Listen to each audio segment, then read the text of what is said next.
Dr. Vito, pwede po kaya uminom po ng paracetamol at amoxicillin kapag ang pasyente ay may lagnat?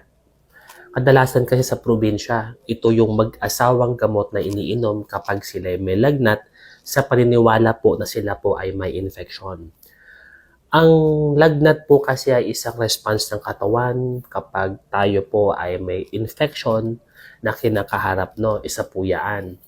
So, kung paracetamol po para sa lagnat, wala po tayong problema dyan kasi yun naman po ay magandang inumin pag may fever kayo. Pero kapag kayo po ay may nag-iisip ng infection, remember, ang amoxicillin po ay hindi po yan gamot sa lagnat. Ito po ay gamot sa infection kung bakterya ang pinag-uusapan.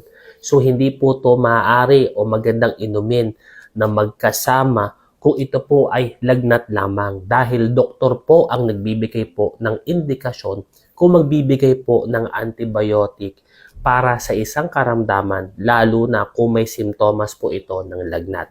Ito po si Dr. Vito, ang inyong Mindoreñong manggagamot.